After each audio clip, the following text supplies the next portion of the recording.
Nah, pada bagian ini kita akan membahas tentang perilaku organisasi. Perilaku organisasi adalah ilmu yang mempelajari bagaimana sikap dan perilaku manusia dalam sebuah organisasi. Hal ini sangatlah penting karena setiap keputusan yang diambil individu akan mempengaruhi bagaimana cara organisasi mengelola sumber daya. Nah, yang selanjutnya ada konsep kewarganegaraan organisasi.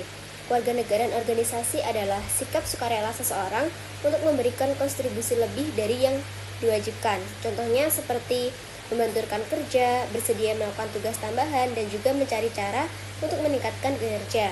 Sikap ini sangatlah penting karena dapat meningkatkan kinerja organisasi serta menciptakan hubungan kerja yang lebih baik, baik di dalam organisasi maupun dengan pelanggan. Selanjutnya akan dijelaskan oleh rekan saya. Sikap adalah evaluasi positif atau negatif seseorang yang mempengaruhi cara bertindak dan juga berperilaku. Dalam dunia kerja, sikap mengevaluasi pegawai sangat penting karena mempengaruhi cara mereka berinteraksi, menafsirkan lingkungan kerja, dan juga menyelesaikan pekerjaan. Sikap terdiri beberapa unsur utama, yaitu unsur kognitif, berupa keyakinan dan juga pemikiran, sedangkan unsur efektif berupa perasaan atau emosi terhadap pekerjaan, serta unsur perilaku berupa kecenderungan bertindak dengan cara tertentu. Manajer biasanya berusaha menciptakan sikap positif karena pegawai yang positif cenderung lebih sehat, produktif, dan juga mudah bekerja sama.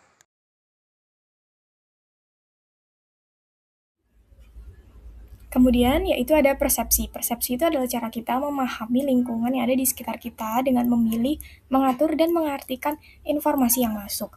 Nah, karena setiap orang itu pasti memiliki kepribadian dan juga kepentingan yang berbeda. Orang bisa saja melihat sesuatu yang sama tapi merasakannya itu secara berbeda.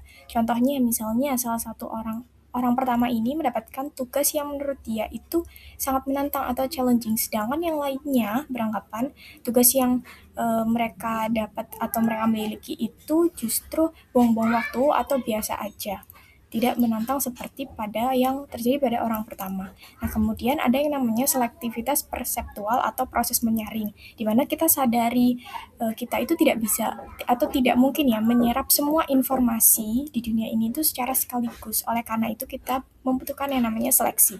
Nah, seleksi di sini tuh ada dua. Yang pertama itu fokus pada kebutuhan, dan yang kedua itu pada stimulus yang menonjol. Fokus pada kebutuhan itu, kita tuh cenderung memperhatikan hal-hal yang sesuai dengan kepribadian, keinginan, ataupun sikap kita. Sedangkan pada stimulus yang menonjol itu tuh kita tuh lebih cepat menyadari sesuatu yang paling terlihat atau paling kuat atau paling menonjol lah dibandingkan dengan yang lain. Kemudian ada selanjutnya itu distorsi perseptual atau kesalahan menilai, di mana terkadang pikiran kita itu melakukan kesalahan saat memproses suatu informasi atau distorsi. Nah, beberapa jenis kesalahannya itu ada yang pertama ada stereotip. Nah, stereotip ini itu kita tuh menilai seseorang hanya berdasarkan kelompok atau kategori tertentu. Kemudian ada yang namanya efek halo, di mana kita itu menilai keseluruhan sifat seseorang itu hanya berdasarkan satu ciri saja, baik itu sifat baik ataupun sifat buruk. Kemudian berikutnya itu ada proyeksi. Nah, proyeksi itu kita menganggap orang lain juga punya perasaan dan nilai diri yang sama dengan diri kita sendiri. Kemudian terakhir ada pertahanan perseptual, di mana kita itu menolak atau mengabaikan informasi yang kita anggap itu informasi yang mengancam kita, yang membuat kita merasa terancam. Kemudian berikutnya ada pengatributan atau mencari alasan, di mana ini tuh cara kita mengetahui atau menebak mengapa seseorang itu berperilaku tertentu. Nah, itu ada baik secara internal dan eksternal. Secara internal itu menganggap perilaku itu ya karena berasal dari sifat di dalam diri orang itu sendiri. Kemudian kalau eksternal itu menganggap perilaku itu akibat pengaruh dari situasi dan keadaan yang ada di sekitarnya. Kemudian ada 3 faktor penentu alasan. Yang pertama itu ada kejelasan. Kejelasan itu jika perilaku seseorang itu tidak biasa dilakukan oleh orang tersebut. Kita itu cenderung menyalahkan situasi atau eksternal. Kemudian ada konsistensi. Konsistensi di mana kita itu jika mereka sering melakukannya, nah kita menganggap itu memang sifat dari dalam diri orang itu sendiri, yaitu masuk ke internal. Kemudian ada konsensus, di mana jika orang lain juga melakukan hal yang sama pada situasi tertentu. Nah, kita tuh menganggap bahwa situasinya itu adalah penyebabnya. Nah, ini masuk ke eksternal. Kemudian ada namanya kesalahan dalam menilai, di mana ada galat pengatributan dasar, yaitu kita tuh sering terlalu cepat menyalahkan sifat seseorang dan meremehkan situasi yang ada di dalamnya. Kemudian ada bias kepentingan sendiri. Nah, ini tuh saat kita sukses, kita tuh merasa bahwa itu tuh karena kemampuan diri kita sendiri atau dari internal. Namun saat kita gagal, kita itu justru menyalahkan keadaan atau orang lain yang ada di sekitar kita. Nah, itu masuk ke dalam eksternal. Di slide ini membahas tentang kepribadian dan perilaku. Jadi kepribadian itu adalah karakter atau sifat yang dimiliki setiap individu yang bisa memengaruhi cara bersikap, berpikir, dan bertindak dalam lingkungan organisasi atau tempat kerja. Di materi ini dijelaskan tentang teori Big Five Personality yang terdiri dari 5 tipe kepribadian.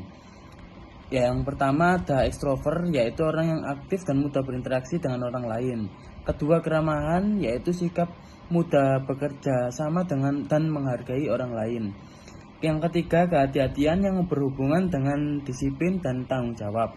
Keempat, stabilitas emosional, yaitu kemampuan mengontrol emosi agar tetap tenang saat menghadapi masalah. Dan terakhir, keterbukaan terhadap pengalaman, yaitu sikap terbuka terhadap ide atau pengalaman baru. Kepribadian ini penting dalam organisasi karena bisa memengaruhi cara seseorang bekerja, berkomunikasi, dan bekerja sama dalam tim. Kalau kepribadian seseorang sesuai dengan pekerjaannya, biasanya kinerjanya juga akan lebih baik. Nah, di slide selanjutnya ini membahas tentang kecerdasan emosional. Kecerdasan emosional itu adalah kemampuan seseorang untuk memahami dan mengontrol emosi, baik emosi diri sendiri maupun emosi orang lain. Hal ini penting dalam organisasi karena di lingkungan kerja kita tidak hanya dituntut pintar secara akademik, tetapi juga harus bisa menjaga hubungan dengan orang lain. Ada beberapa unsur dalam kecerdasan emosional. Yang pertama, kesadaran diri, yaitu kemampuan memahami emosi diri sendiri. Yang kedua, manajemen diri, yaitu kemampuan mengontrol emosi negatif seperti marah atau stres. Yang ketiga, kesadaran sosial atau empati, yaitu memahami perasaan orang lain. Dan yang terakhir, manajemen hubungan, yaitu kemampuan membangun komunikasi dan kerjasama yang baik. Kecerdasan emosional ini punya pengaruh besar terhadap perilaku kerja, misalnya membantu kerjasama tim, mengurangi konflik, meningkatkan motivasi, dan menciptakan suasana kerja yang lebih positif. Di sini saya akan menjelaskan tentang pembelajaran. Pembelajaran atau learning adalah perubahan yang terjadi dalam perilaku atau kinerja yang terjadi sebagai hasil dari pengalaman. Nah, dalam pembelajaran ini ada yang namanya proses pembelajaran. Proses pembelajaran ini ada 4 tahap. Tahap yang pertama yaitu perhatikan. Maksudnya perhatikan informasi atau perilaku tertentu. Kalau tidak fokus, maka tidak akan bisa belajar. Tahap ini bisa dipengaruhi oleh ketertarikan, kejelasan materi, dan lain-lain. Setelah memperhatikan, informasi harus diingat. Untuk mengingatnya bisa dalam bentuk catatan, gambaran, atau pengalaman. Biasanya semakin sering diulang, maka semakin mudah untuk diingat. Selanjutnya adalah tahap di mana seseorang mempraktikkan apa yang sudah dipelajari. Jadi seseorang itu tidak cukup hanya paham, tapi harus bisa melakukan. Tahap terakhir adalah dorongan untuk melakukan perilaku tersebut. Seseorang akan belajar dengan lebih baik jika ada motivasi. Motivasi ini bisa berupa reward seperti bonus atau nilai bagus. Bisa juga berupa pengakuan dan keinginan untuk berkembang. Kalau salah satu tahap ini tidak berjalan, misalnya tidak fokus atau tidak ada inovasi, maka pembelajaran menjadi kurang efektif. Nah, setelah itu ada yang namanya gaya belajar. Individu-individu mengembangkan gaya belajarnya sendiri yang beragam. Dalam artian seberapa besar penekanan mereka dalam tiap siklus pembelajaran.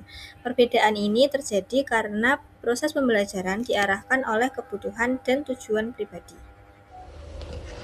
Perkenalkan, nama saya Belia Kersiana dengan NPM 25013010004. Nah, di sini saya akan melanjutkan penjelasan terkait stres dan manajemen stres. Nah, stres adalah respons psikologis dan emosional seseorang terhadap tekanan atau tuntutan dari luar yang menimbulkan rasa tidak pasti, kurang kontrol, serta adanya resiko terhadap hal penting dalam hidup atau pekerjaan. Nah, dalam stres itu terdapat dua perilaku, yaitu perilaku tipe A dan perilaku tipe B. Nah, penelitian ini menunjukkan bahwa setiap individu memiliki tingkat ketertaran stres yang berbeda. Yang pertama ada tipe A, yaitu memiliki sifat kompetitif tinggi, tidak sabaran, agresif, dan sangat berpotensi pada berorientasi pada pekerjaan. Nah, pada tipe A ini lebih rentan mengalami stres dan penyakit terkait stres. Yang kedua ada tipe B. Tipe B ini orangnya tuh lebih santai, sabar, dan seimbang dalam hidup. Nah, orang ini tuh cenderung lebih sedikit mengalami stres dan konflik. Lalu ada penyebab stres kerja. Nah, yang pertama ada tuntutan pekerjaan, yaitu faktor stres yang berasal dari tugas pekerjaan seperti pengambilan keputusan di bawah tekanan waktu, konsekuensi keputusan yang besar, informasi yang tidak lengkap, dan ketidakjelasan peran atau role ambiguity. Nah, yang kedua ada tuntutan interpersonal, yaitu stres akibat hubungan kerja seperti tekanan dari kelompok, konflik antar individu, konflik peran atau role konflik, misalnya tuntutan atasan bertentangan dengan bawahan. Selanjutnya adalah manajemen stres, cara kita mengolah stres itu sendiri. Nah, organisasi dan manajer dapat mengelola stres dengan berbagai cara. Yang satu, memberikan waktu istirahat dan liburan, yaitu membantu memulihkan energi dan fokus kerja. Yang kedua, menyediakan ruang relaksasi atau meditasi, yaitu tempat bagi karyawan untuk menenangkan diri. Yang ketiga, program kesehatan, yaitu seperti fasilitas olahraga dan konsultasi gizi yang terbukti memberi manfaat finansial bagi perusahaan. Yang keempat ada pelatihan manajemen stres, yaitu membantu karyawan mengenali dan mengatasi stres mereka. Selanjutnya ada intervensi manajer, adalah manajer aktif membantu mengurangi stres karyawan. Dan yang terakhir, keseimbangan kerja dan kehidupan atau work-life balance. Contohnya itu jam kerja fleksibel, kerja jauh, dan juga fasilitas pendukung seperti penitipan anak, pusat kebugaran, dan lain-lainnya. Sekian presentasi dari kelompok 1. Apabila ada kesalahannya, kurang lebihnya kami mohon maaf. Semoga materi yang disampaikan oleh kelompok 1 dapat berguna bagi semuanya.